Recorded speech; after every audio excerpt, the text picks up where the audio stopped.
अगर high reach mindset बनाना चाहते हो तो ये वीडियो आपके लिए बहुत इंपॉर्टेंट है। इस वीडियो में 5 ऐसे पावरफुल तरीकों के बारे में बातचीत करने वाले हैं जो हमें हाई रीच माइंडसेट में बहुत मदद करने वाले हैं। आई एम नॉट इधर रीच और सक्सेसफुल। जब 4 साल पहले मैंने एक चेंज जर्नी शुरू की थी तब में और आज में जमीन आसमान का फर्क है। मैं खुद जानता हूँ कि मैंने अपने माइंडसेट में 4 साल में कितना परिवर्तन किया है। वही हम डिस्कस करने वाले हैं 5 तरीकों के अंदर। आप जहाँ कहीं भी हैं अपने माइंडसेट की वजह से, जहाँ पहुँचना चाहते हैं अपने माइंडसेट की वजह से पहुँचोगे। अगर आप कुछ परिवर्तन करना चाहते हो, बड़ा चेंज करने चाहते हो, सबसे पहले चेंज अपने माइंडसेट में होने वाला है। तो सबसे पहला तरीका चेंज का है वो है reading, books reading.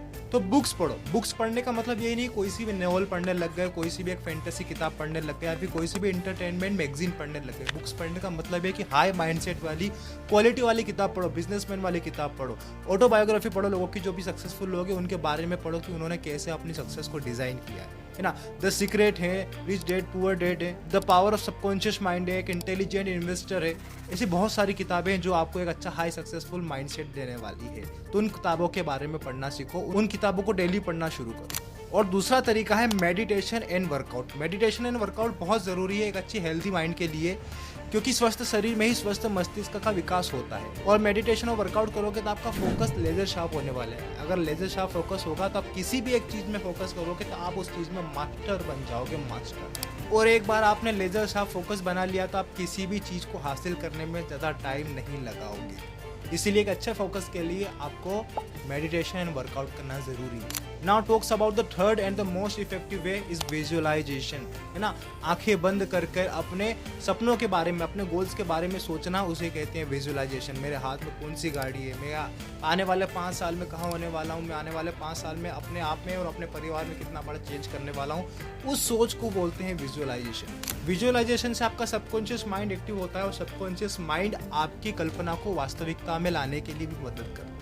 Subconscious mind और विजुअलाइजेशन बहुत बड़ा रोल प्ले करता है आपकी सक्सेस में। ये एक बहुत बड़ा और बहुत शानदार टॉपिक है, इसलिए एक अलग से सेपरेट वीडियो में इस पर बातचीत करेंगे, अच्छी लंबी चर्चा करेंगे। Now let's move on to the fourth topic. और फोर्थ टॉपिक होने वाला है हैव ए बिग गोल। बड़ा गोल होना बहुत जरूरी है। देखो, आप जो सोचते हो एग्जैक्टली नहीं होता, आप जहाँ पहुँचना चाहते हो एग्जैक्टली वही को वही नहीं हो सकता, है ना। इसलिए कहा गया है कि चांद तक की छलांग मारो, हो सकता है आप तीसरी मंजिल तक पहुंच जाओ। यही रूल अप्लाइड होता है कि अगर आप बड़ा सपना रखते हो और आप उसके 25 से 30% तक भी पहुंच जाते हो तो आपको रिग्रेट नहीं होना चाहिए। इतना बड़ा आपको सपना रखना, इतना बड़ा आपका गोल होना चाहिए। और 5वां तरीका है sacrificing. The last but not the least most effective way is sacrificing. Comfort zone से आप बाहर आना पड़ेगा, दोस्ती यारी छोड़नी पड़ेगी, GF-BF के चक्र से बाहर निकलना पड़ेगा, आपको सेक्रीफाइस करना पड़ेगा।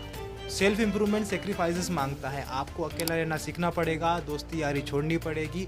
और जब आप अकेला रहना सीख जाओ उसके बाद अपने आप को इतना स्ट्रॉन्ग कर लोगे, मेंटली आप अपने आप को इतना स्ट्रॉन्ग कर लोगे कि आपको कोई सी भी चीज़ छू भी नहीं पाएगी। सेल्फ इंप्रूवमेंट इतना भी आसान नहीं है। अगर आसान होता तो हर कोई कर लेता। मेरा ये वीडियो बनाने का मकसद सिर्फ उन लोगों के लिए जो अभी के टाइम में स्ट्रगल कर रहे हैं एक अच्छी हेल्थ के लिए, अभी के टाइम में स्ट्रगल कर रहे हैं एक अच्छे फ्यूचर के लिए, जो आगे बढ़ने की सोच रखते हैं। Just work hard dude. एक दिन ये स्ट्रगल तालियों की गूंज में आपको प्राउड फील करवाएगा। Chase your goals.